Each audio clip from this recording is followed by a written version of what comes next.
એ 200 volt વિદ્યુત સ્થિતિમાનનો ઝટકો તમને લાગે છે. સર 440 વોટનો ઝટકો આપણી? હા યાર ચલ, બધાને છે ને આંકડા કરતા સોંગ ઉપર વધારે ધ્યાન હશે. ચલિए, એ વેલ્યુ સાઇન વિધેય અનુસાર બદલાઈ રહી છે. સો ધેટ્સ વાય તમે હવે જ્યારે આલેખ જનરેટ કરશો તે સાઇન પ્રમાણે બદલાશે. સર કઈ રીતે?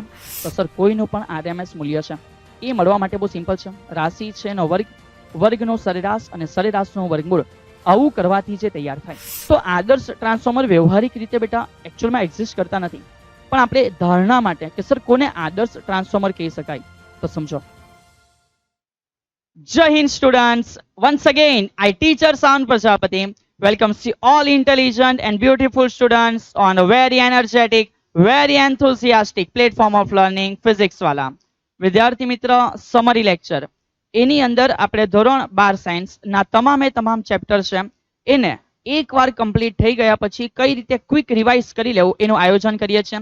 અને આ જે એક લેક્ચર છે એની અંદર સમગ્ર એક ચેપ્ટરની દરેક અગત્યની જે ઇન્ફોર્મેશન હોય છે, દરેક અગત્યના જે ઇક્વેશન હોય છે એ આપને કમ્પ્લીટલી રિવાઇઝ કરવામાં આવતા હોય છે. તો એ વિદ્યાર્થીઓ જેઓ આ ચેપ્ટરને કમ્પ્લીટ કરી ચૂક્યા છે અને જ્યારે સમય અનુસાર આનું રિવિઝન ઈચ્છે છે ત્યારે આ લેક્ચર કમ્પ્લીટલી એકવાર જોવાથી તમારા દરેકે દરેક ટોપિક, દરેકે દરેક ઇક્વેશન આશા રાખીએ છીએ કે આપ વિદ્યાર્થીઓને યાદ આવી જશે. તો શરૂઆત કરીએ આજના આ સેશનની અંદર. સર ચર્ચા કોની કરવાના છે? આજે એની ચર્ચા કરવાના છે કે જેને પકડવાથી, જેને ટચ કરવાથી બાલ ઊંચા થઈ જાય. બોલ હા કે ના યાર? હે ને? ચલ એ કરંટ છે બેટા. કોણ છે? કરંટ છે યાર. તો આ ચેપ્ટરની અંદર આપણે કયા કરંટની વાતો કરવાના છે? એવું તો છે નથી કે અત્યાર સુધી આપણે કરંટ નથી ભણ્યા. શરૂઆત થયું ચેપ્ટર નંબર 1, ઇલેક્ટ્રોને પોતાનો બેટા એક એન્ટ્રી પાડી. ત્યાર પછી કેપેસિટરની વાતો કરી, વિદ્યુત સ્થિતિમાનની વાતો કરી, વિદ્યુત સ્થિતિ ઉર્જા આવી ગઈ. અને નંબર 3 ની અંદર આપણે કમ્પ્લીટલી શીખ્યા પ્રવાહ વિદ્યુત. વિદ્યુત પ્રવાહ શું છે? ઓકે, પણ એ જે વિદ્યુત પ્રવાહ આપણે સમજ્યા છે એ કયો પ્રવાહ છે બેટા? યાદ કરો, નામ તમને ખબર હશે સર. એ જે પ્રવાહ છે એ એકચ્યુઅલમાં એક એટલે કે વિદ્યુત પ્રવાહ તો છે પણ સર એ ડીસી કરંટ છે. અને આ ચેપ્ટરની અંદર આપણે જે ચર્ચાઓ કરવાના છે એ કોના વિશે છે? એસી વિશે છે. તો વેરી ફર્સ્ટ આ ડીસી કરંટ અને જે એસી કરંટ છે એના ડિફરન્સને આપણે લોકો સમજશું. ઓકે, એ કમ્પ્લીટલી સમજાઈ જાય ત્યાર પછી આપણે એ બી એકવાર રિવાઇઝ કરી લેશું કે કઈ જગ્યાએથી આપણે આ એસી કરંટ ઉત્પન્ન કર્યો છે. તો એ એકચ્યુઅલમાં જનરેટર છે. તો એ જનરેટરમાંથી આપણે એસી વોલ્ટેજ અને એસી વોલ્ટેજ આધારિત એસી પ્રવાહ મેળવ્યા છે એનું સમીકરણ બી રિવાઇઝ કરી લેશું. આગળ વધ્યા ત્યાર પછી આપણે શું કરશું? જ્યારે એસી સપ્લાય ઇન્ડક્ટરને લાગુ પડે છે, કેપેસિટરને લાગુ પડે છે, અવરોધને લાગુ પડે છે, તો એ તમામની એક ઇન્ડિવિજ્યુઅલ થિયરી છે. માત્ર અવરોધ માટે, માત્ર કેપેસિટર, માત્ર ઇન્ડક્ટર, એની પણ ટૂંકમાં માહિતી મેળવશો. અને એ થઈ જાય પછી વિદ્યાર્થી મિત્ર, જ્યારે એલસીઆર સંપૂર્ણપણે ભેગું છે શ્રેણીમાં, તો એના સાથે સંકળાયેલી ઘણી બધી બાબતો છે એની પણ ચર્ચા સર તમારી જોડે કરવાના છે. થોડું આગળ વધીએ સર. એ થઈ જાય પછી શું છે? તો એ એલસીઆર ની અંદર તમને એક વિકલ સમીકરણ પણ મળશે. યસ, એ વિકલ સમીકરણ છે. ત્યાર પછી આપણે એના માટે ઇમ્પિડન્સ છે એ પણ ભણવાના છે. ઇમ્પિડન્સ પછી આપણે જે સમજ્યા છે સર અનુનાદ શું છે, એ અનુનાદ સાથેની પણ માહિતી આપણે જોવાના છે. એનાથી પણ જો વધારે આગળ વધો તો ક્યુ ફેક્ટર નામની વસ્તુ તમે થોડી જાણી હશે. તો ત્યાર પછી સર તમને જે ક્યુ ફેક્ટર છે એ અંગેની પણ સમજૂતી આપશે. એ કમ્પ્લીટ થઈ ગયા પછી તમને આઈડિયા હશે કે સર એલસીઆર ની અંદર જે પાવર છે એની આપણે ચર્ચાઓ કરતા હોઈએ. તો એલસીઆર ની અંદર જે પાવર છે એની પણ ચર્ચા થશે. અને વિદ્યાર્થી મિત્રો વેરી લાસ્ટ ત્યાર પછી છેલ્લે આપણે જે ટ્રાન્સફોર્મર છે, ક્લિયર, આ ટ્રાન્સફોર્મરની પણ ચર્ચાઓ કરીશું. સો ઇનડાયરેક્ટલી તમે કહી શકો આ એક લેક્ચરની અંદર આપણે A B C D E F G H I J K L M N O P Q R S T U V W X Y Z સુધીની વાતો કરી લેશું. ઓકે, ચલિए તો વેરી ફર્સ્ટ શરૂઆત કરીએ સર કે આ ચેપ્ટરની અંદર આપણે જે સમજવાના છે કે સર ડીસી અને એસી શું છે. ચલિए બેટા સર. તો સર અહીંયાથી એક નાની શરૂઆત કરે છે કે ભાઈ ડીસી અને એસી શું છે એને થોડું પહેલા આપણે જાણી લઈએ. ડીસી કરંટ આપણને બધાને ખબર છે કે એવો પ્રવાહ બેટા કે જે એક જ દિશામાં વહન પામે.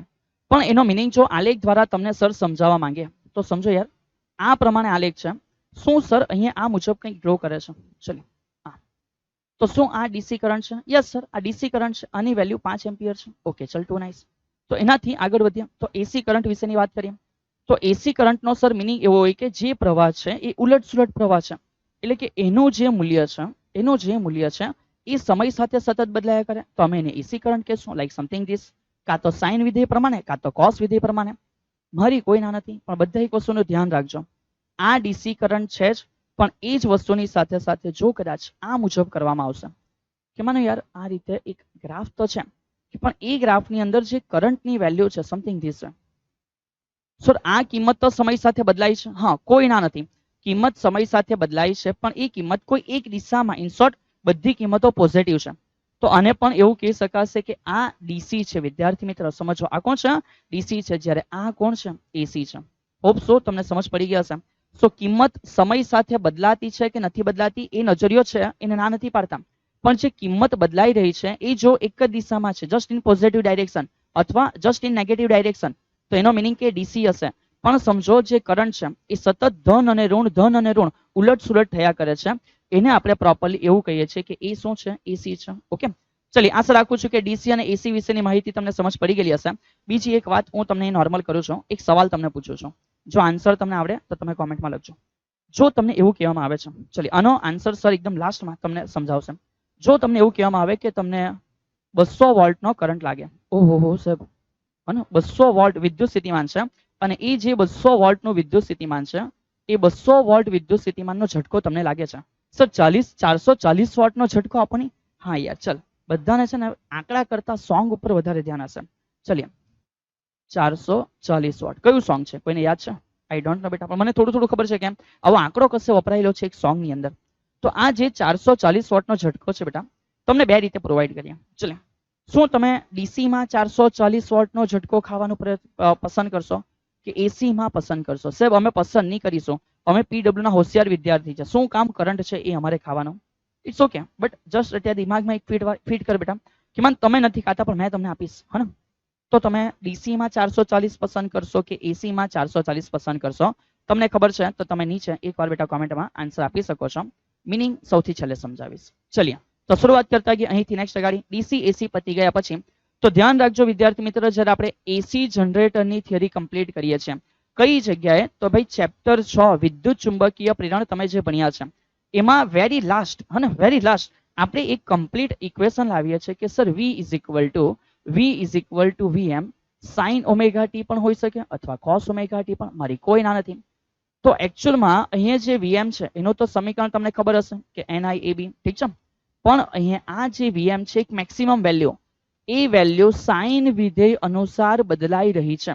સો ધેટ્સ વાય તમે હવે જ્યારે આલેખ જનરેટ કરશો તે સાઇન પ્રમાણે બદલાશે. સર કઈ રીતે? તો માનો યાર આ એ V છે જેની વેલ્યુ છે Vm sin ઓમેગા ટી. તો આનો મિનિંગ શું થાય?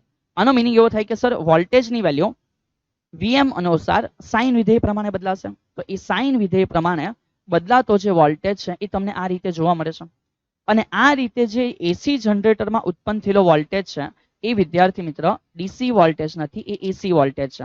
અને એસી વોલ્ટેજના કારણે જે કરંટ ફ્લો કરે છે એ કરંટ પણ કયો હોય છે? એસી કરંટ હોય છે. ઓકે, હવે ઘણાને એવું થશે કે સર શું આવશ્યકતા છે ખરેખર? તો હા બેટા, ડીસી ની એક લિમિટેશન છે. ડીસી કરંટ દ્વારા તમે જે કાર્ય લઈ શકો છો એની એક લિમિટેશન છે. પણ એસી કરંટના આવિષ્કારના કારણે આપણે ભવિષ્યની અંદર ઘણી બધી નવી વસ્તુ આપણે ઓલરેડી શોધી કાઢેલી છે. સર એટલે ભવિષ્યની અંદર એટલે ઇટ મીન્સ જ્યારે આપણે એસી નું સંશોધન કર્યું ત્યાર પછીનો જે સમય છે એની અંદર આપણે ઘણી બધી વસ્તુ એવી જે શોધી છે એના માટે એસી મોસ્ટ રિક્વાયરમેન્ટ છે. સમજ, તમારા ઘરની અંદર તમે પંખો જોઈ રહેલા છો, એકદમ સામાન્ય વસ્તુ, તે પંખો જે તમે જોઈ રહેલા છો એના માટે એસી કરંટ એ ખૂબ જરૂરી વસ્તુ છે. ઓકે, ચલો વાંધો નહીં, આગળ વધીએ. ઘણા બધા એક્ઝામ્પલો એ રીત મુજબ હોય છે. સર આના પછી આપણે શું ભણ્યા છે? તો આના પછી સર તમને કહે છે કે ભાઈ આપણે જે પણ કંઈક વેલ્યુ ભણેલી છે એના વિશે જસ્ટ એકવાર સર કહે છે કે V બરાબર શું છે? Sir Vm sin omega T પણ આવે, અથવા V બરાબર એવું પણ લઈ શકાય કે Vm cos ઓમેગા ટી પણ આવશે. તો જો આનું સરેરાશ મૂલ્ય લેવામાં આવશે વિદ્યાર્થી મિત્ર, જો કદાચ આપણે આની એવરેજ વેલ્યુ લઈએ છીએ તો એવરેજ V આન્સર થશે 0, અને આ મુજબ હોય તો પણ એવરેજ V નો આન્સર થશે 0. બીકોઝ અહીંયા સર તમને એક નાની વાત યાદ કરાવે છે. બધા ધ્યાન રાખજો કે જે સાઇન છે ઓમેગા ટી, સમય આધારિત સાઇન નો સરેરાશ આન્સર 0 છે, અને એ રીતે સમય આધારિત કોસ નો પણ સરેરાશ આન્સર 0 છે. એ રીતે સાઇન સ્ક્વેર ઓમેગા ટી હશે સમય આધારિત, તો એનો સરેરાશ 1/2 થશે, અને એ રીતે જો કોસ સ્ક્વેર ઓમેગા ટી હશે તો એનો પણ જે સરેરાશ છે એ 1/2 તમને લોકોને પ્રાપ્ત થશે. તો આ ઇન્ફોર્મેશન બધાએ ધ્યાન રાખવી, ઘણી વખત કામ આવશે એમસીક્યુ ને સોલ્વ કરવા માટે. ઓકે, આ મેટર થઈ જાય પછી આગળ વધ્યા. હવે આપણે એલસીઆર ને સમજવાની શરૂઆત કરેલી, પણ સર એને તમને બહુ જ શાંતિથી ધીમે ધીમે જે વસ્તુ છે એ દરેક વસ્તુનો આઈડિયા આપે છે. ચલો તો વાલા વિદ્યાર્થી મિત્ર, વેરી ફર્સ્ટ આપણે શું કરેલું? આપણે એવું કરેલું કે સર માત્ર અવરોધ છે. સમજો, માત્ર કોણ છે? અવરોધ છે. આ માત્ર અવરોધને એસી પરિપથ લાગુ પાડવામાં આવે છે. તો કહાની કયા પ્રકારની છે? ચલિए એકવાર જસ્ટ આપણે ચેક કરી લઈએ. સર આ જે છે એ માત્ર અવરોધ છે. એ અવરોધને આપણે એક એસી સપ્લાય છે એ લાગુ પાડીએ છીએ. ઓકે, સો અહીંયાથી આપણે વેલ્યુ લઈ લઈએ કે સર આ અવરોધ છે અને અહીંયા એસી સપ્લાય છે V is equal to VM. કયું હતું બેટા? cos omega t. ઠીક છે, ચલિए સર સાઇન લેવું હોય તો લઈ શકો છો, કોઈ ના નથી. તો V is equal to VM cos omega t. આ પ્રમાણે આપણે અવરોધને એક એસી સપ્લાય લાગુ પાડ્યો છે. તો અહીંયાથી મેં કહી શકું કે ભાઈ સમજ આ મુજબની ઘટના છે, કોઈ ના નથી.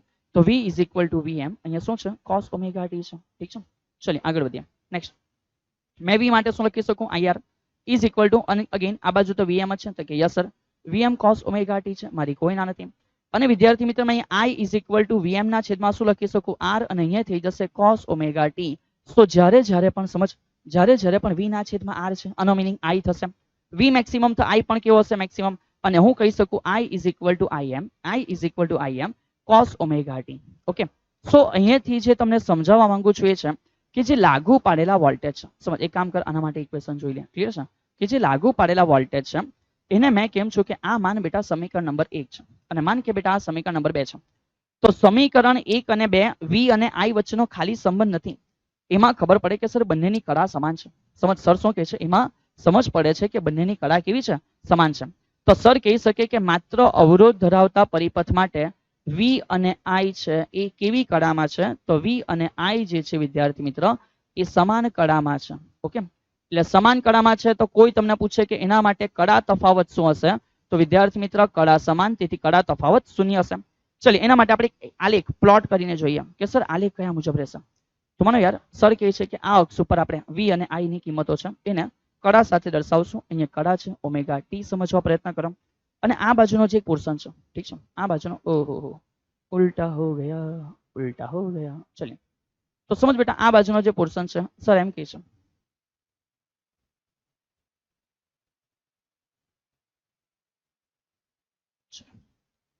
તો આ જે પોર્શન છે માનો બેટા એ જે જગ્યા છે એના ઉપર આપણે પ્રયત્ન કરશું કે શું દર્શાવીએ સર?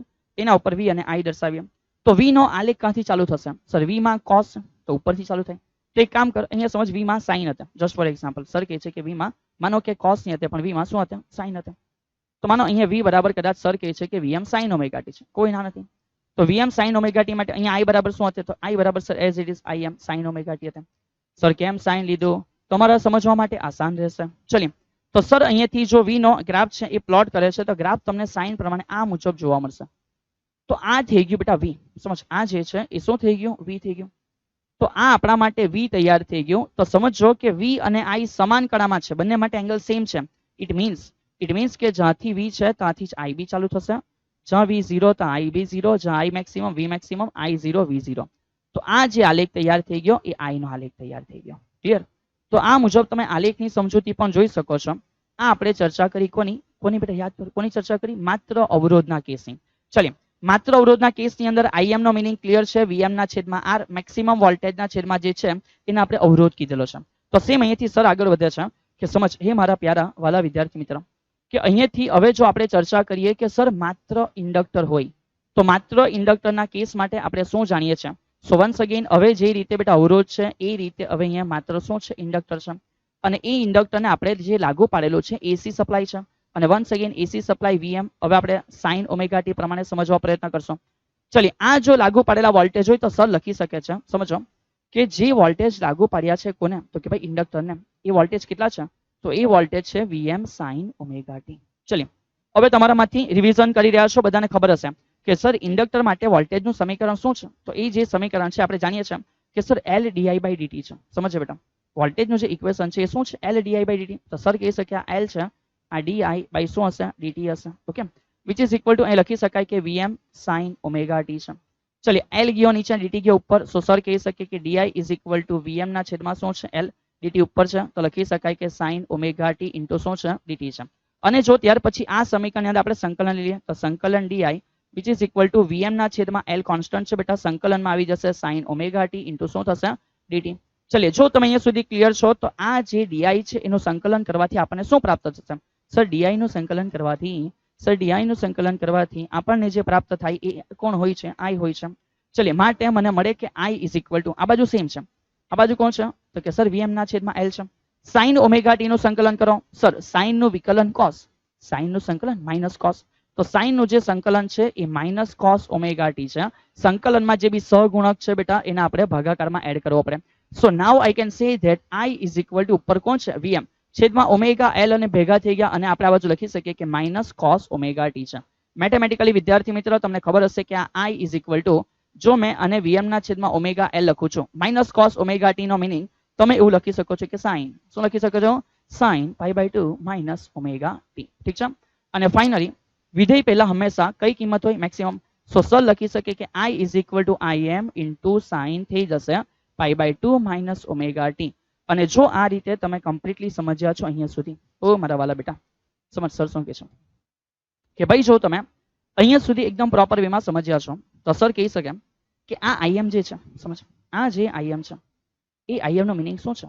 તો સર આ જે Im છે એનો મિનિંગ એવો છે કે Vm ના છેદમાં ઓમેગા L. ચલી ઓલવેઝ વોલ્ટેજની મેક્સિમમ વેલ્યુના છેદમાં અવરોધ હોવો જોઈએ. તો એકચ્યુઅલમાં ઓમેગા L કોને સ્ટેન્ડ કરે છે બેટા સમજ. તો ઓમેગા L કોના માટે સ્ટેન્ડ કરે છે ઓમેગા જે L છે એને આપણે XL કહી શકશો અને આનું નામ છે બેટા ઇન્ડક્ટિવ રિએક્ટન્સ. ઠીક છે. શું બોલાશે ઇન્ડક્ટિવ રિએક્ટન્સ બોલાશે. ચલો ઇન્ડક્ટિવ રિએક્ટન્સ. અને એ જે ઇન્ડક્ટિવ રિએક્ટન્સ એક પ્રકારે તો અવરોધ છે તો આપણે એને ઓમ સંજ્ઞાની એકચ્યુઅલમાં એનો એકમ છે કે સર ઓમ લખી શકશો. બીજી વસ્તુ કે ભાઈ આને તમે સીધી ભાષામાં ઇન્ડક્ટરનો અવરોધ સમજવા માટે એવું સમજો તો ના નથી બેટા પણ બોલવાનું નહીં બોલવા માટે નામ શું છે XL એનો મિનિંગ છે ઓમેગા L અને એ શું છે ઇન્ડક્ટિવ રિએક્ટન્સ છે. ચલિએ ચેક કરો અહીંયા કડા તફાવત કેટલો છે તો સર અહીંયા ઓમેગા ટી છે અને અહીંયા તો ઓમેગા ટી છે પણ પેલામાં π/2 માઇનસ ઓમેગા ટી છે તો સર અને ઓમેગા ટી માઇનસ π/2 તરીકે પણ તમને મેન્શન કરી શકે. ચલિએ ઓકે કામ કરો એ રીતે આપણે મેન્શન કરીએ કે સર આ જે છે ઓમેગા ટી માઇનસ કેટલા છે π/2 છે. હોપ સો કદાચ મારી લખવામાં કઈ એરર થઈ હશે. તો સર અહીંયા કહે છે કે આ જે આલેખ છે એની અંદર આપણને મળ્યું બેટા આ આલેખની અંદર આપણને એવું મળે છે કે સર જે કડા છે અથવા જે કડામાં તફાવત છે એ કડામાં તફાવત કેટલો છે સર કડામાં તફાવત π/2 છે. કેટલો તફાવત છે π/2. એટલે અહીંયા આપણને સમજવા માટે સમજ પડે છે કે વોલ્ટેજની કડા ખૂણા કરતા જે પ્રવાહનો ખૂણો છે π/2 ઓછો છે.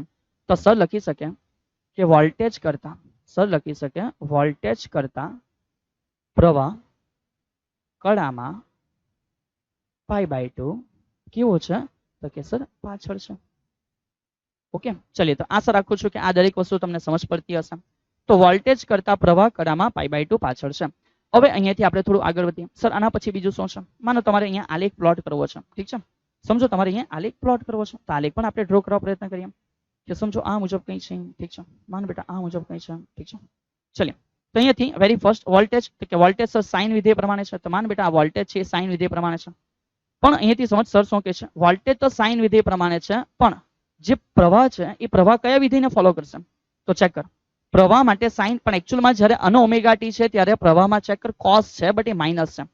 તો કોસ નો આલેખ y અક્ષ પરથી ચાલુ થાય પણ માઇનસ હોય તો નીચેની y અક્ષ પરથી ચાલુ થશે. તો અહીંયાથી તમારો આલેખ ચાલુ થશે અહીંયા આવશે પછી એ વેલ્યુને બેટા અનુરૂપ અહીંયા વેલ્યુ બનાવશે. એ વેલ્યુ બની ગયા ત્યાર પછી ફરી પાછું અહીંયા શૂન્ય થઈ જશે ને અહીંયા ફરી પાછું આ વેલ્યુને રિપીટ કરશે. તો સર કહી શકે કે આ મુજબ તમારો I નો આલેખ પ્લોટ થશે. તો આ I હશે અને આ કોણ હશે V હશે.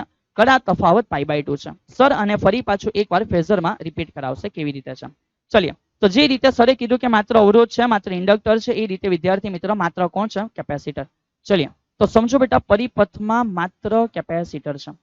તો માત્ર કેપેસિટર વાળા પરિપથને કેવી રીતે સમજી શકાય તો માનો બેટા આ કોણ છે કેપેસિટર. એ કેપેસિટરને આપણે એક એસી સપ્લાય છે એ લાગુ પાડેલો છે અને સમજો એ એસી સપ્લાયની value once again V is equal to Vm into શું છે Vm ઇન્ટુ શું છે તો કે સર સાઇન ઓમેગા ટી છે. ચલિએ તો વોલ્ટેજ તો છે પણ આપણને કેપેસિટર માટે શું ખબર છે તો સમજો બેટા આપણે જાણીએ છીએ કે સર જે કેપેસિટર છે એ કેપેસિટર માટે બહુ સિમ્પલ ઇક્વેશન છે C is equal to Q by V. બોલો હા કે ના તો કે yes sir C is equal to Q by V. Now મેં એવું લખી શકું કે Q is equal to CV. ચલિए કોઈ ઇશ્યુ તો કે સર નો ઇશ્યુ.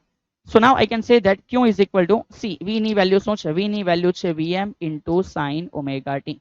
બેટા મને પ્રવાહ જોઈએ છે દરેક બચ્ચાને ખબર પડી જાય કે સર જો પ્રવાહ જોઈતો હોય અને વિદ્યુતભાર આપેલું છે તો એક કામ કરો તમે એનું સમયની સાપેક્ષે વિકલન કરો. તો લખવાના સમયની સાપેક્ષે વિકલન. સમજ આપણે જે લખવાના છે એ છે સમયની સાપેક્ષે વિકલન. સો Q માટે સર લખી શકે di/dt. ઓહો બાય મિસ્ટેક બેટા. ચલિए સર લખી શકે dq/dt. તો dq/dt કરતા ખબર પડે કે C અચળ છે વિકલનની બહાર હે ને અને એવી રીતે વીએમ બી અચળ છે વિકલનની બહાર. સર જે સાઇન છે એનું વિકલન શું થાય? તો સાઇન નું વિકલન થઈ જશે વિદ્યાર્થી મિત્ર cos ઓમેગા ટી. હે પણ સાથે કોણ છે એક્સ્ટ્રા? કે ઓમેગા, તો ઓમેગા ક્યાં આવશે? ગુણાકારમાં આવશે. આશા રાખું છું કે અહીંયા સુધી તમે કમ્પ્લીટલી સમજી ચૂક્યા હશો. બોલીએ હા કે બોલીએ ના? ચલિए ઓકે ચલિए. તો જો અહીંયા સુધી તમે ક્લિયર છો તો સર અહીંયાથી તમે આગળ વધારે છે કે સર હવે ઇક્વેશન કઈ રીતે બનતું હતું. તો નેક્સ્ટ અહીંથી આગળ સર લખે છે dq બાય dt નો મિનિંગ શું છે? I વિદ્યુત પ્રવાહ which is equal to c vm અને ઓમેગા. તો સર લખે છે ઓમેગા c vm અને જે વિધેય છે એ વિધેય છે cos ઓમેગા t. ચલિए જે રીતે આપણે જાણીએ છીએ કે સર કોઈ છેદનો છેદ હોય તો અંશમાં જાય, તો સર લખી શકે કે vm ના છેદમાં 1 ઓમેગા c છે. હોપ સો તમને સમજ પડી હશે. છેદનો છેદ અંશમાં જાય અને cos માટે સર મેથેમેટિકલી સાઇન લખી શકે બેટા omega t plus pi by 2. આનો મિનિંગ cos જ થવાનો છે. ઠીક છે. ચલિए તો now I can say that I is equal to વિધેય પહેલા હંમેશા મેક્સિમમ કિંમત હોય તો સર લખી શકે કે આ Im છે અને અહીંયા સાઇન ઓમેગા t વત્તા પાઈ બાય 2 છે. તો હવે અહીંયાથી આખી થિયરી તમારી રિપીટ થવાની સાથે હોપ સો તમને યાદ પણ આવી ગયો હશે. હે વિદ્યાર્થી મિત્ર સમજ સર શું કહે છે કે અહીંયા જે Im છે એમાંથી આપણને શું ખબર પડે? તો અહીંયા જે Im છે સર એનો મિનિંગ એવો છે કે vm ના છેદમાં 1 ઓમેગા c. તો આ 1 ઓમેગા c શું હશે? તો બેટા અહીંયા સમજીએ કે જે 1 ઓમેગા c છે એ એક રીતે કેપેસિટરનો અવરોધ બતાવે છે.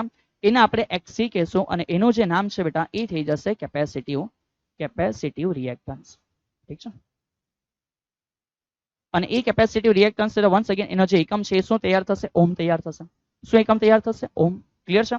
ચલો અહીંયા સુધી જો તમે ક્લિયર છો તો નેક્સ્ટ અગાડી સર કહે છે કે 1 ઓમેગા c એને xc કીધું, કેપેસિટિવ રિએક્ટન્સ કીધું, એક રીતે કેપેસિટરનો અવરોધ છે જે ઓમમાં છે, મારી કોઈના નથી.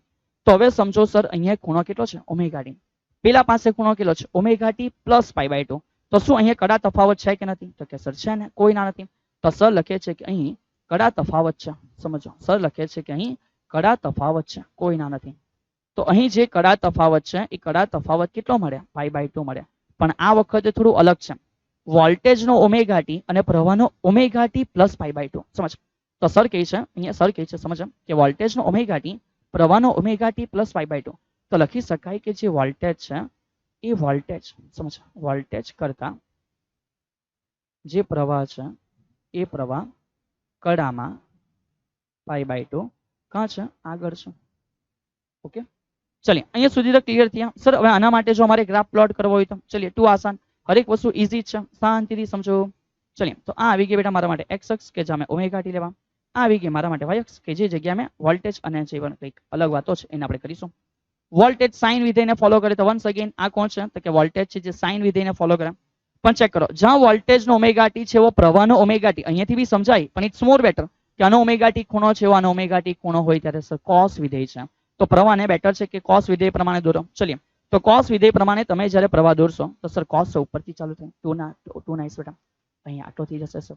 પછી જ્યારે આ 0 થશે ત્યારે મેક્સિમમ થશે નેગેટિવની અંદર. ચલ ટુ નાઇસ. પછી જ્યારે મેક્સિમમ ત્યારે ફરી પાછું એ 0 અને પછી પાછું આ 0 ત્યારે પેલો પાછો મેક્સિમમ સર. ચલિए તો આનો મિનિંગ કે આ રીતે બેટા તમારો આલેખ તૈયાર થશે. ઓકે તો આ જે છે કોણ છે? v અને આ જે છે કોણ છે? તો કે I છે. ઓકે v અહીંયાથી ઉપર જશે અને આ અહીંયાથી નીચે આવશે. સો અહીં કનેક્ટ નથી કરતો પણ આ તમારા માટે કમ્પ્લીટલી એક આલેખ છે એ તૈયાર થયો છે. ઠીક છે વિદ્યાર્થી? અહીંયા સુધી તમે કમ્પ્લીટલી સમજી ગયા છો. તો હવે અહીંથી આપણે જ્યારે આગળ વધવાના હોઈએ તો એની અંદર આપણે જે તૈયાર કરવાના છે બેટા સમજ એ આવશે LCR. શું આવશે? LCR. તો આના પછીનો જે આગળનો મુદ્દો છે સર તમને કહે છે કે હેશટેગ. આના પછી આપણે કોની ચર્ચા કરશું? LCR. LCR શું? તો કે LCR AC શ્રેણી પરિપથ. તો LCR AC શ્રેણી પરિપથનો મિનિંગ શું છે? તો સમજો સર કહે છે કે ભાઈ આનો મિનિંગ શું થશે? આનો મિનિંગ એવો થશે કે એક ઇન્ડક્ટર છે, એક કેપેસિટર છે અને એક અવરોધ છે. આ ત્રણ વસ્તુને જ્યારે કોઈ પરિપથમાં બેટા આ રીતે ડીસી સપ્લાય નથી, કયો સપ્લાય છે? એસી સપ્લાય છે. તો હવે જ્યારે એસી સપ્લાય સાથે એને જોડવામાં આવશે અને સમજો કે અહીંયા જે લાગુ પાડેલા voltage V is equal to VM sin omega T છે, કોઈ ના નથી. તો V is equal to VM sin omega T. આ કોણ છે? તો કે સર ઇન્ડક્ટર. આ કોણ છે? કેપેસિટર. આ કોણ છે? અવરોધ. આને એવું કહેવાય સમજ સર શું કહે છે? આને એવું કહેવાય બેટા કે આ LCR એસી શ્રેણી પરિપથ છે. હવે આ LCR એસી શ્રેણી પરિપથની અંદર જો વેરી ફર્સ્ટ યાર મેં થોડી ચર્ચા કરું વોલ્ટેજ વિશે. તો સર અત્યારે અહીંયા વોલ્ટેજ વિશે શું લખી શકે છે? જસ્ટ ખાલી સમજવા ટ્રાય કરો. તો સર કહી શકે કે વોલ્ટેજ વિશે V બરાબર સર રિયાલિટીમાં અહીંયા હું જો સીધો પ્લસ કરીને લખું છું, સમજો ખાલી સમજવા માટે, 3 જગ્યા ઇન્ડક્ટર, કેપેસિટર અને અવરોધ. તો સર લખી શકે VL પ્લસ VC પ્લસ શું છે VR. ચલિए અહીંયાથી આગળ વધ્યા. સર આ V નો મિનિંગ શું છે? તો આ V નો જે મિનિંગ છે એ છે VM sin ઓમેગા t. સમજો બેટા, આ V નો મિનિંગ છે VM sin ઓમેગા t. ઠીક છે. ચલિए તો આ V નો મિનિંગ જો VM sin ઓમેગા t હોય, સર VL નો મિનિંગ શું છે? VL નો મિનિંગ છે L di by શું હોય છે? dt વત્તા V capacitor Q by C હોય છે અને વત્તા અવરોધ માટે શું હોય છે? IR હોય છે. ચલિए આશા રાખું છું કે આટલી વસ્તુ તમને સમજ પડી હશે. ઓકે, હવે અહીંયાથી આપણે થોડું આગળ વધ્યા. તો આ જે સમીકરણ તમે જોઈ રહ્યા છો, મારી કોઈ ના નથી બેટા, એ સમીકરણની અંદર અહીંયા કોણ છે? સર Q છે. અહીંયા કોણ છે? સર I છે. અહીંયા કોણ છે? I છે. જો મને એવો સવાલ કરે કે વિદ્યુત ભારનું વિકલ સમીકરણ લાવો, સર અહીંયાથી આગળનો જે કેસ કહે છે ને, સમજો એ કેસ કોના માટે છે? તો કે ભાઈ એ કેસ છે જો આપણને વિદ્યુત ભારનું કયું સમીકરણ લાવવા કહેશે? વિકલ સમીકરણ. તો જો વિદ્યુત ભારનું વિકલ સમીકરણ લાવવા કહીએ તો આપણે શું કરશું? Q તો Q છે, પણ જ્યાં I છે ત્યાં લખશું dq ના છેદમાં dt. અને જે જગ્યાએ ઓલરેડી બેટા I ન છે એનું વિકલન છે, તો di by dt હોય તો આનો મિનિંગ કે પાછું આનું એકવાર વિકલન થઈ ગયું. તો સર લખી શકીએ d² Q by શું હશે? dt². ચલિए તો એ બધી વેલ્યુ જો મેં આમાં રિપ્લેસ કરું છું, સમજો બેટા, એ બધી વેલ્યુ જો મેં આમાં શું કરું છું? રિપ્લેસ કરું છું. ચલો એક કામ કરો, સર તમને કહે છે કે રિપ્લેસ કરવાના છે, થોડું અહીંયાથી સ્પેસ લઈ લઈએ.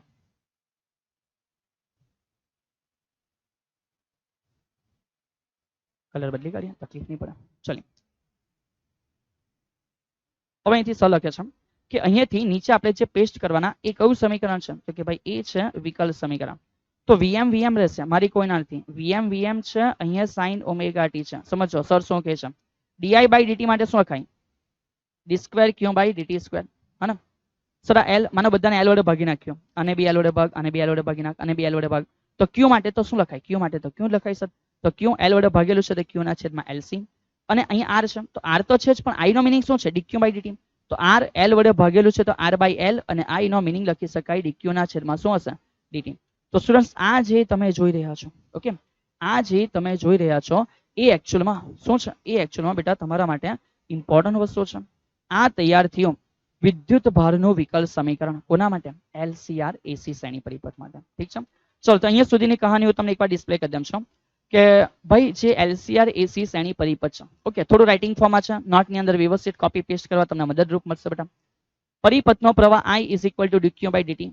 પ્રવાહનો ફેરફાર, માની લઉં કે આને ફરી પાછું એકવાર વિકલન કરું તો પેલી બાજુ બી વિકલન થઈ જાય, d² Q by dt² થઈ જશે. વિદ્યુત ભાર Q માટે I dt લખી શકાય અવરોધના બે છેડા વચ્ચેના વોલ્ટેજ, ઇન્ડક્ટરના વોલ્ટેજ, કેપેસિટરનો ફેરફાર, ટોટલ વોલ્ટેજ એટલે 3 નો સરવાળો. મળી ગયું બેટા પ્રવાહનું વિકલ સમીકરણ. અને રીતે વીજભારનું વિકલ સમીકરણ મેં પાછળ લખી નાખ્યું છે. ચલિए તો એ વસ્તુ થઈ જાય. તો નેક્સ્ટ અગાડી પ્રવાહનું વિકલ સમીકરણ એકને એક છે, વિદ્યુત ભારનું વિકલ સમીકરણ. અને ઇમ્પોર્ટન્ટ વસ્તુ બેટા, મોસ્ટ ઇમ્પોર્ટન્ટ, અહીંયાથી તમને MCQ મળશે. સમજો આ જે અહીંયા બોક્સ તમને સર બનાવીને આપે છે ને, એક રેડ બોક્સ, આ રેડ બોક્સ બેટા મોસ્ટ ઇમ્પોર્ટન્ટ છે for MCQ, most IMP for what? For MCQ. Okay, so students ધ્યાન રાખજો, વિદ્યુત ભારનું વિકલ સમીકરણ અને જે વિદ્યુત ભારનું વિકલ સમીકરણ છે એની સાથે કમ્પેરેટિવલી આપણે દોલનોનું જે વિકલ સમીકરણ છે એ જોઈશું. તો એમાંથી આપણને વિદ્યુતીય રાશિ સાથે જે યાંત્રિકીય રાશિ છે એની સમતુલ્યતા ખબર પડશે. અને એમાંથી ઘણા બધા MCQ તમારી એક્ઝામની અંદર તમને પૂછાઈ શકે છે. સો કઈ રીતે? તો સમજો કઈ રીતે. જે રીતે અહીંયા Q છે એના માટે અહીંયા Y એટલે કે સ્થાનાંતર એ વિદ્યુત ભારને સમકક્ષ છે. જે અવમંદન અચળાંક છે એ બેટા અવરોધને કેવું છે? તો કે સર સમતુલ્ય છે. ઇન્ડક્ટર છે એ દળને સમતુલ્ય છે. એ રીતે મોસ્ટ ઇમ્પોર્ટન્ટ કે જે 1/c છે ને એ એકચ્યુઅલમાં સ્પ્રિંગ અચળાંક કી હતું, બળ અચળાંક, એને કેવું છે? સમતુલ્ય છે. અને વિદ્યુત સ્થિતિમાનનો તફાવત છે એ જે આવર્તક બળ હતું એને કેવું છે? સમતુલ્ય છે. ઓકે, તો કમ્પેરેટિવલી આ મુજબના MCQ તમને આવી શકે છે. તો તમારે આ વસ્તુનું ધ્યાન રાખવાનું છે. અને આ ઇક્વેશન 11મા ધોરણની અંદર તમે જોયું હશે, જ્યારે સૌથી પહેલા તમે સરળ આવર્ત ગતિ જોઈ લી હતી. એ સરળ આવર્ત ગતિ પછી તમે એના પરથી અવમંદન દોલનોને સમજ્યા હશે. અવમંદન દોલનો પછી જે પ્રણોદિત દોલનની કહાની છે એ કહાનીમાં આ સમીકરણ તમે જોયું હોવું જોઈએ. ચલિए તો અહીંયાથી આપણે આગળ વધી ગયા. નેક્સ્ટ અહીંયાથી આગળનો કેસ શું છે? તો આપણે એવું સમજ્યા કે જે ઇન્ડક્ટરનો કેસ છે એમાં એનો જે રિએક્ટન્સ છે એને આપણે XL અને ઓમેગા L તરીકે દર્શાવી શકીએ. અને કેપેસિટરમાં આપણે XC કીધું, જેનો મીનિંગ 1/ωc છે. ચલિए અહીંયા સુધી થઈ જાય તો સર તમને નેક્સ્ટ અહીંથી થોડી અલગ વિશેષ બાબતોની સમજૂતી આપે છે, જે કોના વિશે છે? તો સમજો બેટા, એ છે ફેઝર ડાયાગ્રામ. એ જે આપણે સમજવાના છે એ શું છે? ફેઝર ડાયાગ્રામ છે. ચલિए તો આ ફેઝર ડાયાગ્રામની સમજૂતી કઈ રીતે છે તો અહીંયા સમજો બેટા. સર કહે છે કે ફેઝર ડાયાગ્રામ એટલે શું? વેરી ફર્સ્ટ, ફેઝર એટલે ઘૂમતો સદિશ. અહીંયા તમે વેલ્યુ ઓબ્ઝર્વ કરી બેટા, સમજ વેલ્યુ કેવી છે. અહીંયા v ઇઝ ઇક્વલ ટુ આપણી પાસે Vm sin ઓમેગા t છે. તો કે હા સર. હવે મેં અહીંયાથી I અવરોધ માટે લખું છું તો મને મળે છે Im sin ઓમેગા t. એવી રીતે જો મેં આ ઇન્ડક્ટર માટે કરંટ લખું છું તો મને મળે છે Im sin omega t minus π/2.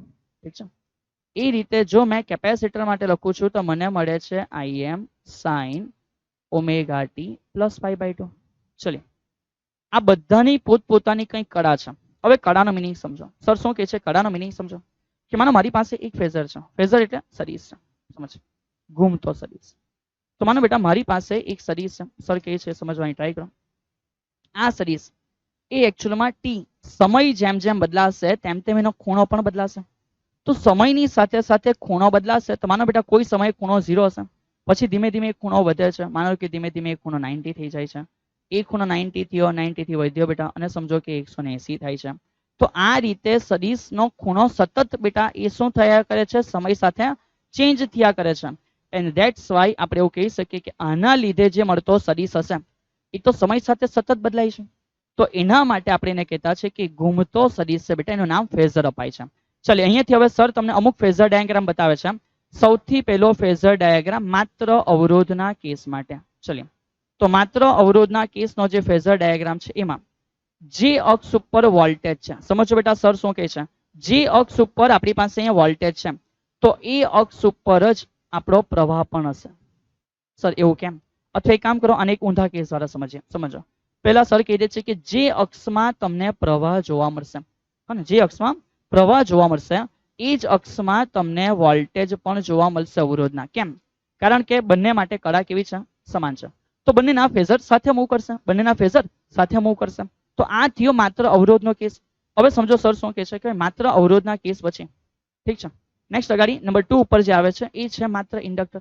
તો સપોઝ બેટા નંબર 2 માત્ર ઇન્ડક્ટરની ચર્ચા હોય તો માત્ર ઇન્ડક્ટર માટે આપણે એવું કહી શકીએ છીએ સર કે માત્ર ઇન્ડક્ટર માટે સમજો. ઓ હેલો પ્યારા વિદ્યાર્થી મિત્રો, કે સર આ તરફ જો I હોય, વોલ્ટેજ કેવો છે ઇન્ડક્ટરમાં? વોલ્ટેજ કેવો છે ચેક કરો. તો ઇન્ડક્ટરનો ખૂણો વોલ્ટેજના ખૂણા કરતા 90 ઓછો. ઇટ મીન્સ જો પ્રવાહ છે ને, પ્રવાહ 0 પર હશે તો વોલ્ટેજ 90 પર હશે બેટા. વોલ્ટેજ ક્યાં હશે? 90 પર હશે. અને ધેટ્સ વાય સર કહે છે કે મે બી નહીં એક્ઝેક્ટ આ વોલ્ટેજ ઇન્ડક્ટરના હશે. બેની વચ્ચે જે કડા તફાવત છે, ખૂણાનો તફાવત, કે જેને આપણે π/2 ડેલ્ટા તરીકે બેટા દર્શાવી શકીએ છીએ.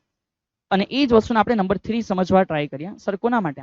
થોડા સમજ નંબર 3 આપણે લખવાના કે માત્ર કેપેસિટર માટે.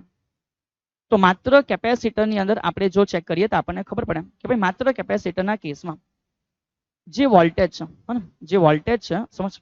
ઓકે કામ કરો, પહેલા આપણે પ્રવાહ લઈ લઈએ. તો પ્રવાહ છે એ વોલ્ટેજ કરતા કેવો છે? π/2 આગળ છે.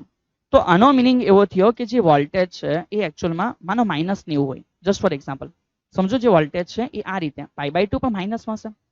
તો -π/2 કોણ હશે? તો કે સર વોલ્ટેજ હશે કેપેસિટરના. તો એની કરતા 90 આગળ છે કોણ? તો કે ભાઈ કરંટ. સો આ રીતે આપણે 3 ફેઝરોને સમજવા ટ્રાય કર્યા. હજુ અહીંયાથી આપણે અગાડી ફેઝર સમજીશું. એવું નથી કે બસ ફેઝર પતી ગયા. ચલિએ સર કહે છે અહીંયાથી આગળનો ફેઝર સમજ નંબર 4 તરીકે સર અહીંયા કહે છે કે આ તરફ કોણ છે? તો કે સર પ્રવાહ છે. તો જે બાજુ પ્રવાહ એ બાજુ અવરોધના વોલ્ટેજ, અને આની ઉપર આવે ઇન્ડક્ટરના વોલ્ટેજ. તો આને એવું કહી શકાય કે આ LR પરિપથ છે વિદ્યાર્થી મિત્રો. આને એવું કહેવાય કે આ કયો પરિપથ છે? LR પરિપથ છે, જેમાં L અને R છે. ચલિए સેમ એવી રીતે સર કહે છે કે માનો જે બાજુ પ્રવાહ છે એ બાજુ જ અવરોધના વોલ્ટેજ છે, પણ માનો એની અંદર કેપેસિટર હોય તો આને શું કહેવાય? ત્યાં VC. સો આને કહેવાય કે આ RC પરિપથ છે. આને એવું કહેવાય કે આ કયો પરિપથ છે? RC પરિપથ છે. નેક્સ્ટ અગાડી સર કહે છે કે નેક્સ્ટ અગાડી નંબર 5 પછી નંબર 6 ઉપર જાઓ કે સમજો ભાઈ આ તરફ, સમજો આ તરફ પ્રવાહ છે. તો જે તરફ પ્રવાહ છે એનાથી ઉપર કોણ હશે? તો કે VL હશે. અને એનાથી નીચે કોણ હશે? તો કે VC હશે. તો આનો મિનિંગ કે LC પરિપથ છે. સમજ બેટા આ કયો પરિપથ છે? LC. પણ આ એવો કેસ જેમાં કેપેસિટન્સ છે એનો વોલ્ટેજ વધારે છે કોની કરતા? ઇન્ડક્ટર કરતા.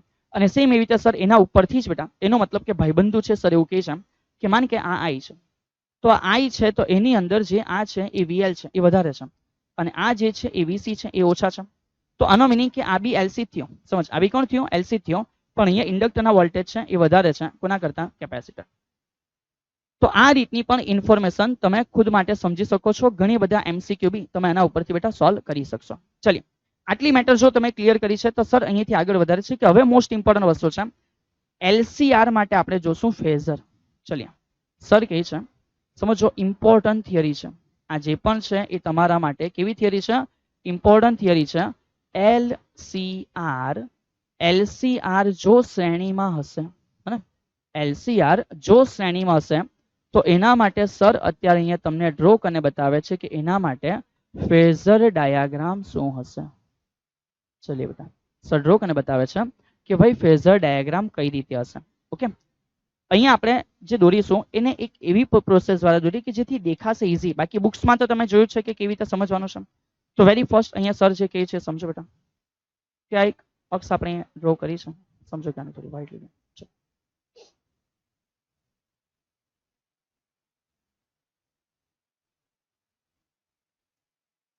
ઓકે, તો વેરી ફર્સ્ટ અહીંયા આપણે જે સમજો એલસીઆર માટે બધાનું કમ્બાઇન મિક્સ ડ્રો કરવાનું છે તો સર એ કઈ રીતે હશે? તો સમજો સૌથી પહેલા જે કરંટ છે એને આપણે એક્સ અક્ષ ઉપર દર્શાવીએ છીએ. તો એનો મિનિંગ કે જે બાજુ છે ને, સમજ બેટા, જે બાજુ છે એના માટે. ઓકે, અહીંયા થોડું બેટા એક નીચેનો જે ભાગ છે ને થોડો મોટો કરવો પડશે. ચલ ઇટ્સ ઓકે, કરી દઈએ.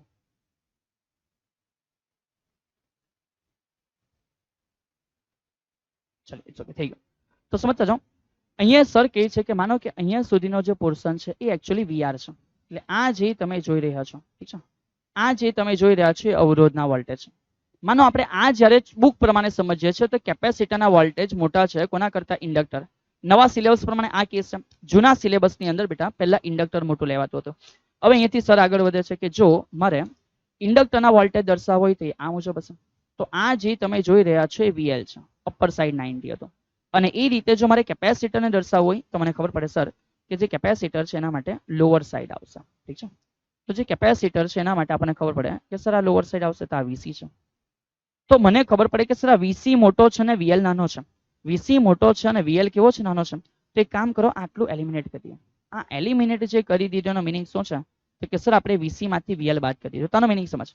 આટલો જે પોર્શન છે એનો મિનિંગ છે કે વીસી માંથી વીએલ છે એ એલિમિનેટ થઈ ગયું છે. ઠીક છે, તો મને અહીંયા સુધી કંઈક મળે. બાકી ને સમજ, આટલો પોર્શન જે છે એ વીસી માઇનસ વીએલ છે. તો હવે મેં પરિણામી એ શું કહી શકું? સમજો મને એક પરિણામી સદિશ મળશે બેટા. મને કયો સદિશ મળશે? પરિણામી સદિશ મળશે આ મુજબ. કે એનો મિનિંગ શું છે? તો આ જે મને અત્યારે અહીંયા મળ્યો છે એ એકચ્યુઅલમાં ફાઇનલ વોલ્ટેજ છે કે જેનો પ્રથમ ઘટક અને બીજા ઘટકના પરિણામી છે. પહેલો ઘટક કોણ છે? ઓકે બાય મિસ્ટેક મારાથી બેટા બહુ લાંબુ ડ્રો થઈ ગયું છે. ચલો ઠીક છે, તો આ જે છે એ મારો વી છે, એમાં આ મારો પહેલો ઘટક છે અને આ બીજો ઘટક છે. ઠીક છે, તો પહેલો ઘટક વીઆર છે અને બીજો ઘટક આટલો છે જે વીસી માઇનસ વીએલ છે. જસ્ટ ફોર યોર નોલેજ આ ઘટકોને બેટા કાલ્પનિક ઘટકો પણ કહેવામાં આવતા. પણ હવે એ બધી ચર્ચાઓ આપણા સિલેબસ સાથે રહી નથી, તેથી સર બેટા અહીંયાથી આગળ એમાં આપણે બહુ ડેપ્થમાં નથી લઈ જતા. તો સર અહીંયા પાયથાગોરસ પ્રમાણે વી માટે શું લખી શકીએ? તો માટે સર લખી શકે પાયથાગોરસ પ્રમાણે સમજો કે વી નો વર્ગ is equal to V R નો વર્ગ વત્તા જે બીજો પોર્શન છે એ છે વીસી માઇનસ વીએલ આખાનો વર્ગ. ચલિए so once again V square is equal to V R નો મિનિંગ શું થાય? આઈએમ ઇન્ટુ આર, એટલે કે અવરોધનો જે પણ કંઈક પ્રવાહ છે એ બેટા. ચલિए એવી રીતે સર અહીંયા લખી શકીએ વીસી એટલે શું? તો કે આઈએમ ઇન્ટુ એક્સી, ઓહમનો નિયમ. અને આના માટે લખી શકાય આઈએમ ઇન્ટુ શું હશે? એક્સએલ આખાનો વર્ગ. તો અહીંયાથી ટુ ઇઝી મેં કહી શકું કે V square is equal to IM નો વર્ગ બધામાંથી કોમન નીકળી ગયો. અહીંયા આર સ્ક્વેર વત્તા કાઉન્સની અંદર એક્સી માઇનસ એક્સએલ આખાનો વર્ગ છે. So now I can say that IM square which is equal to VM square અને ડિવાઇડેડ બાય આખું આવી જશે, એટલે કે આર સ્ક્વેર વત્તા જે એક્સી માઇનસ એક્સએલ છે એનો વર્ગ થઈ જશે. નાઉ વર્ગ સામે જાય તો વર્ગમૂળ થઈ જાય, તેથી IM is equal to VM નો વર્ગ અને વર્ગમૂળ નીકળી ગયો અને બાકીનો નીચેનો પોર્શન અંડરરૂટમાં આવશે. સર લખી શકે કે આર સ્ક્વેર વત્તા એક્સી માઇનસ એક્સએલ આખાનો વર્ગ છે. અને જેવું આ સમીકરણ આવ્યું હશે એવું બેટા તમારા મોઢા ઉપર પણ ખુશખુશાલી છવાઈ જશે કે હા સર ઇમ્પોર્ટન્ટ ઇક્વેશન છે અને અમને રિવાઇઝ થઈ ગયું. આ સમીકરણ રિવાઇઝ થઈ જવાની સાથે તમને ખબર પડી હશે કે v ના છેદમાં આ જે છે ને સર એક અવરોધનો ભાગ ભજવે છે LCR માટે, પણ એને આપણે બોલતા છે ઇમ્પિડન્સ. શું બોલતા છે? ઇમ્પિડન્સ. તો સર અહીંયાથી તમને આગળ લઈ જાય છે. સર બ્રેક લગાવો. બ્રેક.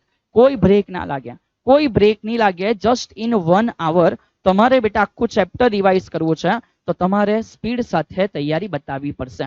ઓકે, ચલીએ. તો સર અહીંયાથી જે કહે છે સમજો. અહીંયાથી આપણે જે સમજ્યા એ છે ઇમ્પિડન્સ.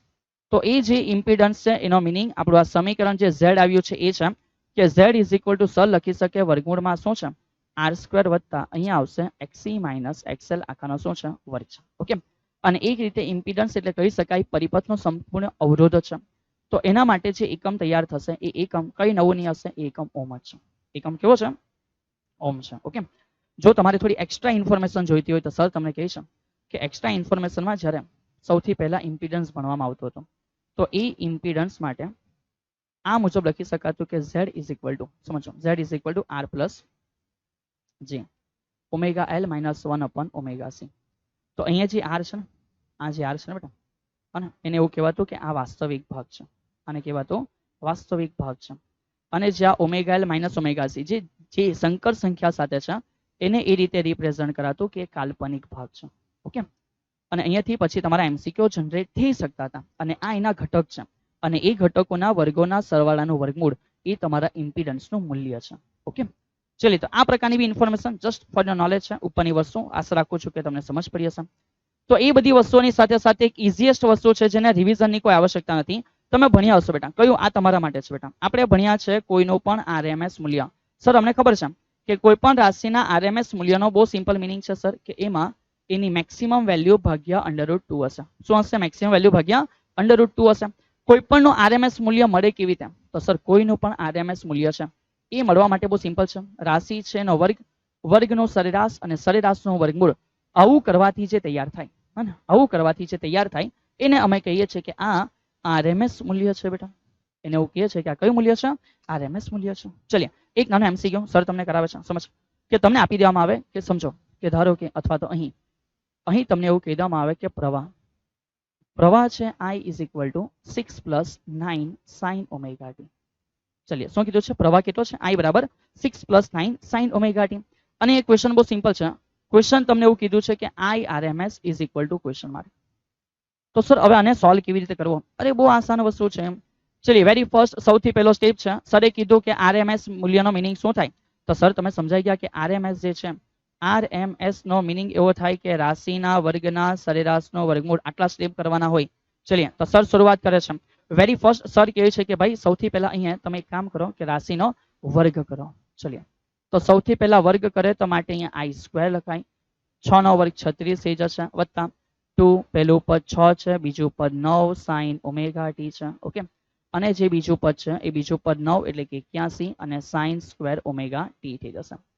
બીજું પદ ત્યાર પછી આપણે એનું એક આવર્તકાળ ઉપર સરેરાશ મૂલ્ય લેવાનું હોય છે. તો સરેરાશ મૂલ્ય લેતી વખતે સર લખે છે કે આનો મિનિંગ થયો એવરેજ I. ચલી, આનો મિનિંગ થયો એવરેજ 36 વત્તા 9 દુ 18, 18 છંગ કેટલા? ઓ સર વી ડોન્ટ નો. એટલે 18 પંચા કેટલા? 18 પંચા 90, તો 18 છંગ 108 બેટા. ચલીએ સમજ. તો સર કહે છે કે અહીંયા જે છે એ એવરેજ 108 અને sin ઓમેગા t છે. એ રીતે આ બાજુ વત્તા એવરેજ 81 છે અને અહીંયા એવરેજ કોણ છે? sin² ઓમેગા t છે. આશા રાખું છું કે MCQ બી સમજ પડશે. So that's why average I² which is equal to 36 નો સરેરાશ 36 પોતે છે, 108 નો સરેરાશ 108 છે, sin નો સરેરાશ સરે કીધેલું 1 આવશે. ઓ ના સર, sin નો સરેરાશ તમને કીધેલું કે 0 આવશે એક્ઝેક્ટ. અને 81 sin² θ નો સરેરાશ બેટા 1/2 હોય છે. નાઉ મેં કહી શકું કે average I² is equal two બચ્ચા કેટલા? 36 અને 81 ના અડધા કેટલા? તો કે સર 40.5. અને આટલું થઈ ગયા પછી જે છેલ્લો સ્ટેપ છે એ તમારું કામ છે વર્ગના સરેરાશનો કરવાનું શું હોય? વર્ગમૂળ. વર્ગમૂળ. ઓહો સર ખબર નહીં તમે શું લખી કાઢે. તો અહીંયા જે કરવાની વસ્તુ છે એ છે વર્ગમૂળ, અને એ વર્ગમૂળ આશા રાખું છું કે તમે કરી શકશો. સો અંડરરૂટમાં એવરેજ I² અને અંડરરૂટમાં એવરેજ I² છે. તો આ બાજુ આ જે પણ તમારો જવાબ છે 36 40 76.5, ઠીક છે, 76.5 નું વર્ગમૂળ તમે જે બી છે લખી શકો છો. તો ભાઈ આ રીતે RMS વેલ્યુ પણ શોધાય. એની જે પ્રોસેસ છે આશા રાખું કે એ તમને રિપીટ થઈ ગયેલી હશે. ચલીએ હવે અહીંથી આગળ વધીએ. ઘણી વખત ઘણા વિદ્યાર્થીઓને એવું છે કે સરેરાશ મૂલ્ય સર કેવી રીતે શોધાય? તો કે પેલું જ તો કે ના ભાઈ આ એકચ્યુઅલ ઇક્વેશન છે સરેરાશ મૂલ્ય શોધવાનું. વિદ્યાર્થી મિત્ર, ઘણા બધા વિદ્યાર્થીઓ ભૂલ કરે છે, ધ્યાન રાખજો. ખાલી સાઇન અને કોસના સરેરાશ મૂલ્ય તમે જોઈ લો છો એટલે વાત નથી પતી જતી. આ એ ઇક્વેશન છે જેના દ્વારા તમે અલગ અલગ રાશિના સરેરાશ મૂલ્ય શોધી શકશો. વી હોય તો વીએમ માટે, આઈ હોય તો આઈએમ માટે, વગેરે વગેરે વગેરે. તો અહીંયા એક હોટ ફેવરિટ બેટા ક્વેશ્ચન છે, ઇમ્પોર્ટન્ટ એમસીક્યુ છે. વન્સ અગેન અહીંયા જે સરે લખ્યો છે એક ઇમ્પોર્ટન્ટ એમસીક્યુ છે કે જો અડધા આવર્તકાળ માટે તમને સરેરાશ મૂલ્ય પૂછે. સમજો, એક આવર્તકાળ ઉપર આન્સર શૂન્ય છે સાઇન નો, એ તમને મળે છે, પણ બેટા અડધા આવર્તકાળ માટે સરેરાશ મૂલ્ય, તો અહીંયા તમારે t/2 અને ઉપર પણ બેટા તમારે t/2 લઈને સંકલન કરવું પડે. સો અહીંયા t/2 નો મિનિંગ /2 ઉપર જતા રહ્યા અને અહીંયા પણ t ના બદલે t/2 છે, અને સંકલન કરવાથી જે તમારો જવાબ પ્રાપ્ત થાય એ 2vm/ પ્રાપ્ત થશે પાઈ. ઓકે, કેટલો જવાબ પ્રાપ્ત થશે? 2vm/પાઈ જેટલો આન્સર પ્રાપ્ત થશે. એને તમે 2/પાઈ કરો તો 0.63 vm જોવા મળશે, અને એને તમે ટકામાં લઈ જાઓ છો તો 63.7% જોવા મળે છે. અત્યારે પાર્ટ ઓફ ડેરિવેશન નથી બેટા, તેથી અત્યારે સોરી ઇન્ટિગ્રેશન નથી. મેં સંકલન એટલે નથી કરી રહ્યો કારણ કે એ અત્યારનો ભાગ નથી. અત્યારે આપણે ખાલી રિવાઇઝ કરીએ છીએ, રિવિઝન જોઈએ છે. પણ ધ્યાન રાખજો, આ એમસીક્યુ ઘણા વિદ્યાર્થીઓને ગૂંચવે છે. જો અહીંયા જ અર્ધ આવર્તકાળના બદલે સંપૂર્ણ આવર્તકાળ હતો તો આન્સર શૂન્ય હતો, પણ અહીંયા બેટા આવર્તકાળ અર્ધ આવર્તકાળ છે ને, તો આન્સર બદલાઈ ગયો છે. તો આશા રાખું છું કે આવા એમસીક્યુમાં તમે ગૂંચવાશો નહીં. ઓકે, ચલીએ. તો જો અહીંયા સુધી ક્લિયર છો તો આગળ વધ્યા. હવે આપણે ત્યાર પછી સમજ્યા છે કે સર અનુનાદ શું છે. તો સમજ્યા, અનુનાદનો સૌથી પહેલો મિનિંગ સર સમજાવે છે કે અનુનાદ એટલે જે બી પ્રવાહ છે ને એનું મૂલ્ય મહત્તમ થશે. સમજ, સર કહે છે કે જે એલસીઆર છે એ એલસીઆર પરિપથમાં જે પ્રવાહ છે એ પ્રવાહનું મૂલ્ય જે છે એ કેવું બને? મહત્તમ. અને એ મહત્તમ બનવાની ઘટનાને આપણે કીધું છે અનુનાદ. સર હવે એ કેવી રીતે સમજવું? ચલીએ.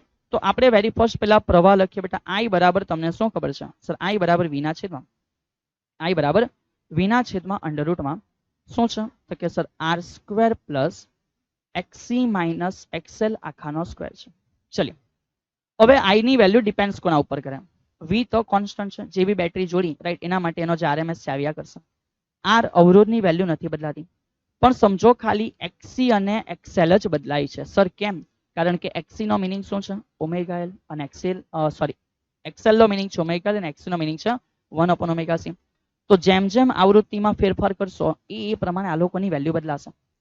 તો જો કોઈ ક્ષણ એવી આવે, સમજ સર શું કહે છે, જો કોઈ ક્ષણ એવી આવે કે મે બી કદાચ થતા એવું થઈ જાય, સમજ થતા એવું થઈ જાય કે xc is equal two xl થાય, તો આનો મિનિંગ એવો થશે કે xc is equal two xl થવાના કારણે આ લોકોની બાદબાકી શૂન્ય, છેદ ઓછામાં ઓછો થઈ ગયો, કારણ કે 0 એ ઓછામાં ઓછી વસ્તુ છે. જ્યારે વર્ગ હોય ત્યારે તો પોઝિટિવ જ આવે, તો પોઝિટિવમાં સૌથી નાનું કોણ? 0. તો આ 0 થઈ ગયો. તો છેદ ઓછામાં ઓછો એનો મિનિંગ કે અંશ કેવો છે? મહત્તમ. સો મેઇન આપણને અહીંયાથી આ કેસ ખબર પડે કે જ્યારે આઈ છે એ મેક્સિમમ હોય, એની જે કન્ડિશન છે એ એવી કન્ડિશન છે બેટા કે જે ચલીએ સર શું કહે છે કે જે આઈ છે એ મેક્સિમમ હોવાની કન્ડિશન શું છે કે xc ની વેલ્યુ કોના જેવી થાય? xl જેવી થાય. ઠીક છે, ચલીએ અહીંયા સુધી તો તમે ક્લિયર છો. આગળ વધીએ. xc નો મિનિંગ સર અમને ખબર છે કે 1/ωc લખી શકાય, અને xl નો મિનિંગ શું છે? ઓમેગા એલ છે. ઓમેગા ઉપર જવા દેવો, એલ નીચે આવવા દેવો, તો ω² ઇઝ ઇક્વલ ટુ 1/LC, અને વર્ગ સામે જાય તો વર્ગમૂળ. સો ઓમેગા ઇઝ ઇક્વલ ટુ 1/√, તૈયાર થઈ ગયું LC.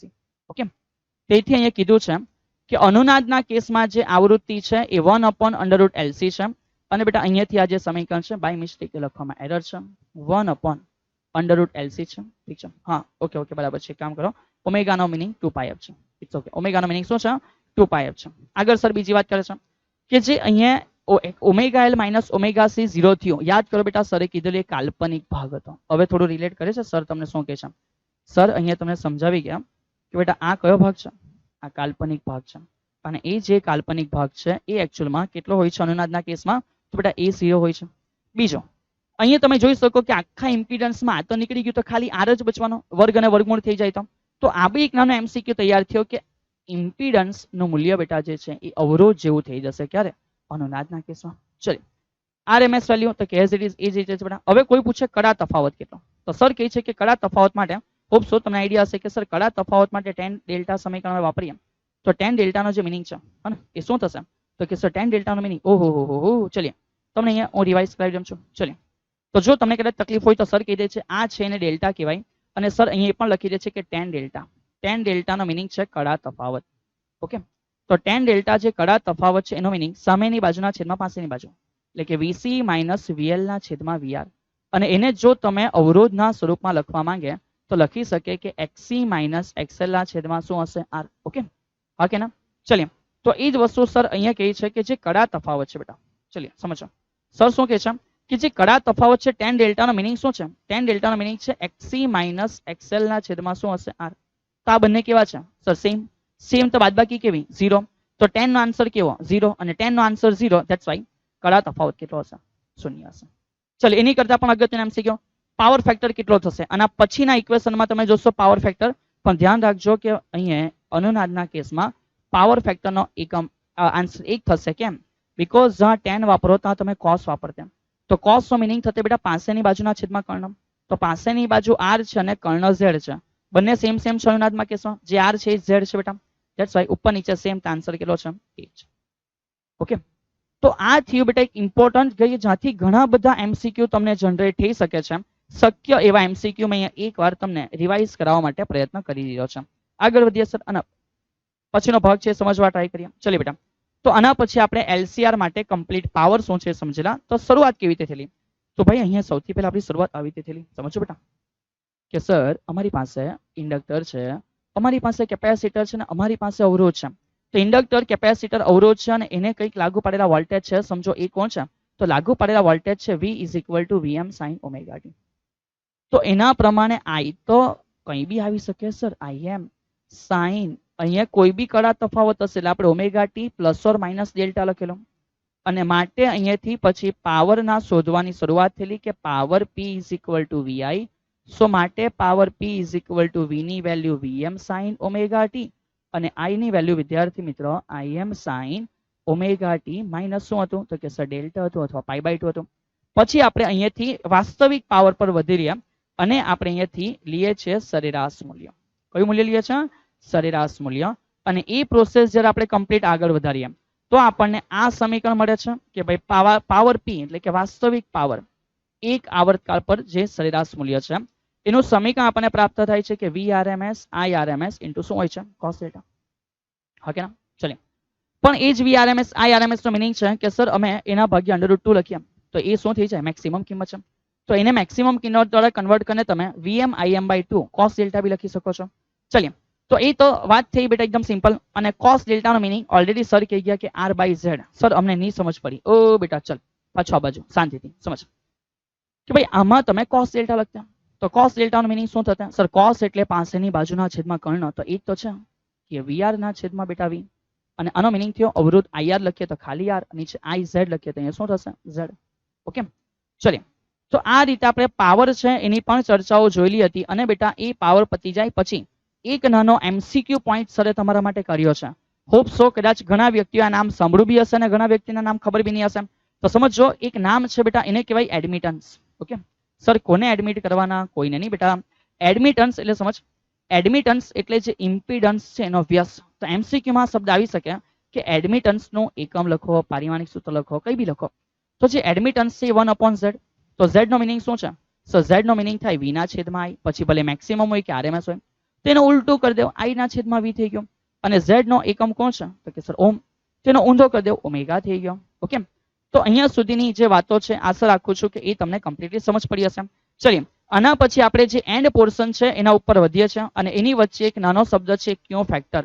હોપ સો કદાચ એ હવે મે બી સિલેબસમાં હોય કે નહીં હોય, પણ ધ્યાન રાખજો જ્યારે કોઈ અનુનાદ વક્ર બને એ અનુનાદની તીક્ષ્ણતા એને બેટા ક્યુ ફેક્ટર દ્વારા જાણી શકાય છે.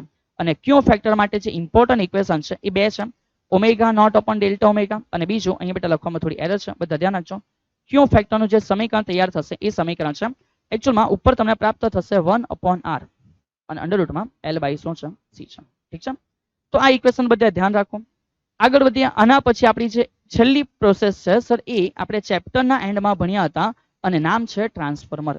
ટ્રાન્સફોર્મર બેટા AC માં જ કામ કરે. અને ધ્યાન રાખજો AC વોલ્ટેજ નો વધારો કે ઘટાડો કરવા માટે, AC વોલ્ટેજ નો વધારો કે ઘટાડો કરવા માટે જે રચના વપરાય છે એને કહેવાય ટ્રાન્સફોર્મર.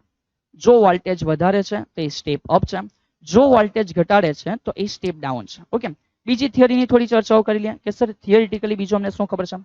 તો બેટા થિયરિટિકલી તમે જાણો છો કે કયા સિદ્ધાંત ઉપર કાર્ય, વિદ્યુત ચુંબકીય પ્રેરણા સિદ્ધાંત ઉપર કાર્ય કરે કે જ્યારે બેટા કોઈ એક ગુચડા સાથે સંકળાયેલા ફ્લક્સમાં ફેરફાર થાય તો એની સાથે બીજા ગુચડામાં પણ ફ્લક્સમાં ફેરફાર થાય છે. અને એના અંદર જે ઇમ્પોર્ટન્ટ ઇક્વેશન છે એ છે કે ટ્રાન્સફોર્મેશન રેશિયો. બેટા સમજો કોણ છે? Transformation ratio. તો આ ઇક્વેશન બધાને આઈડિયા હોવું જોઈએ કે સર ટ્રાન્સફોર્મેશન રેશિયો એટલે, તો ભાઈ સમજ કે જે ઉપર છે એ બધું સેકન્ડરીનો વોલ્ટેજ આટા કાં તો પછી બેટા એનો વી, રાઈટ. અને સેમ એવી રીતે નીચે બધું આવશે પ્રાઇમરી માટે, પણ અવરોધ માટે વ્યસ્ત છે તો જે પ્રાઇમરી એના છેદમાં શું આવશે? સેકન્ડરી. જો આર ની વેલ્યુ 1 કરતા મોટી છે તેનો મીનિંગ કે સ્ટેપ અપ હશે, અને આર ની વેલ્યુ 1 કરતા ઓછી છે તેનો મીનિંગ કે શું છે? સ્ટેપ ડાઉન છે બેટા. તો આ વસ્તુની કાળજી રાખવી અને તમારા માટે જે ઇમ્પોર્ટન્ટ તફાવત છે એને ખાલી આપણે એકવાર રિવાઇઝ કરી લઈએ. સમજો કે સર સ્ટેપ અપ ટ્રાન્સફોર્મર, તો આનો મીનિંગ શું છે? આનો મીનિંગ એ છે કે સર જે પ્રાઇમરી છે એ પ્રાઇમરીમાં આટા ઓછા હશે, સેકન્ડરીમાં આટા કેવા હશે? વધારે. તો સૌથી પહેલા તો એના માટેની સંજ્ઞા થઈ ગઈ. તો આપણે એ જોઈ શકીએ કે જે પ્રાઇમરીમાં આટા છે ઓછા છે, સેકન્ડરીમાં આટા વધારે છે. તો આટા સાથે બેટા વોલ્ટેજ એટલે કે ઈએમએફ રિલેટ કરે. ચેક કરો બેટા, આપણે જાણીએ છીએ કે -N/dt વિદ્યુત ચુંબકીય પ્રેરણ. તો જેના માટે આટાની સંખ્યા વધારે હશે એના માટે ડેફિનેટલી જે વોલ્ટેજ છે એ પણ કેવો હશે? વધારે. અથવા ઈએમએફ છે એ પણ કેવો હશે? વધારે. પણ ઈએમએફ અને પ્રવાહ એને એકબીજા સાથે કેવો સંબંધ છે? વ્યસ્ત સંબંધ છે. ઈએમએફ અને પ્રવાહ એકબીજા સાથે વ્યસ્ત સંબંધ છે. એન્ડ ધેટ્સ વાય બેટા અહીંયા જે કેસમાં સર આવું કેવી રીતે ખબર પડે? Power P = epsilon I. Power કેવો છે? અચળ છે. તો પાવર અચળ છે તેથી જો એપ્સિલોન વધે તો એવા કેસમાં I શું થાય? ઘટે બેટા. તેથી સમજ કે જો સેકન્ડરીમાં વોલ્ટેજ વધારે એટલે સેકન્ડરીમાં કરંટ કેવો હશે? ઓછો હશે. બીજો ધ્યાન રાખજો, અહીંથી સર એક નાનો MCQ તમને રિવાઇઝ કરાવે છે કે જ્યાં ઓછા આટા છે ને બેટા ત્યાં જાડો તાર હશે, અને જ્યાં વધારે આટા છે ત્યાં પાતળો તાર હશે. વન્સ અગેન, જ્યાં આટા કેવા છે? આટા વધારે છે બેટા તો અહીંયા પાતળો તાર હશે. અહીંયા કેવો તાર હશે? પાતળો તાર હશે. અને જ્યાં આટા કેવા છે? ઓછા છે ત્યાં કેવો હશે? જાડો તાર હશે. ઓકે, ચલીએ. તો આ જે ટ્રાન્સફોર્મર છે વસ્તુ ઈઝી છે, આશા રાખું છું કે તમને સમજ પડી હશે.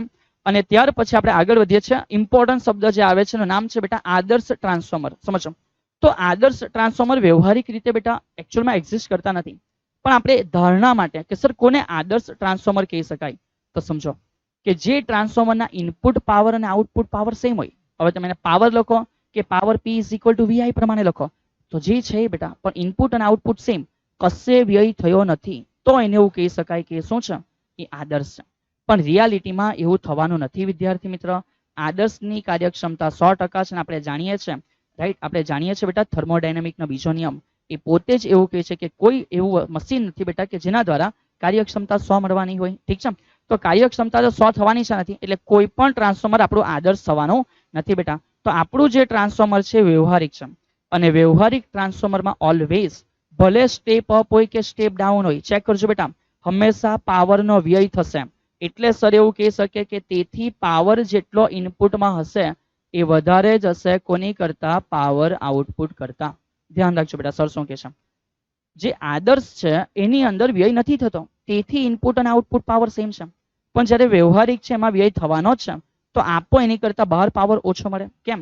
તો કે એનો વ્યય થઈ જાય છે. તો આ MCQ બધા બહુ શાંતિથી ટીક કરે, સમજી વિચારીને. કેવી રીતે?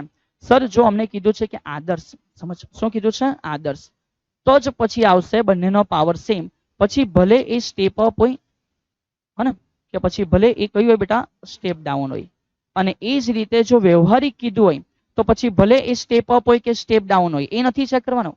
વ્યવહારિક એટલે આઉટપુટમાં પાવર કેવો? ઓછો બેટા. ઓકે, ચલીએ. તો અહીં બેટા આપણે સમગ્ર ચર્ચાઓ પૂરી કરી છે કે જેમાં આપણે એસી થી શરૂઆત કરીને દરેક સમીકરણોને જોતા સૌથી છેલ્લે જે ટ્રાન્સફોર્મર છે એને કમ્પ્લીટલી સમજવા પ્રયત્ન કર્યો છે. અહીંથી હું આશા રાખું છું કે દરેક નાની નાની થિયરીઓ છે એને યોગ્ય રીતે મેં સમજાવવા પ્રયત્ન કર્યો હશે. આપ વિદ્યાર્થીઓ પણ યોગ્ય રીતે બેટા એને સમજી ચૂક્યા હશો. અને જો આ એકવાર તમને રિવાઇઝ થઈ ગયું છે અને હવે તમે એકવાર ખુદ પણ બેટા એને યાદ કરવા પ્રયત્ન કરો છો, થોડી થિયરીઓ લખવા પ્રયત્ન કરો છો, તો તમારું આ જે કંઈક ચેપ્ટર હશે એ ખૂબ જ ઓછા સમયમાં એકવાર પાછું રિવિઝન થઈ ચૂક્યું હશે. અને આવા રિવિઝન વારંવાર તમે કરતા રહેશો તો ડેફિનેટલી જે એન્ડ રિઝલ્ટ આવશે એ તમારા ધાર્યા કરતાં કંઈક વધારે તમને જોવા મળશે. તો બસ આ જ રિઝલ્ટ માટે આપણે જે કામ કર્યા છે કે સતત ને સતત એ વધવું જોઈએ, અને તમારો અભ્યાસ છે સતત ને સતત પ્રગતિમાં આવવો જોઈએ. એ હેતુ સાથે મળતા રહીશું નેક્સ્ટ વિડીયોમાં. જય હિન્દ.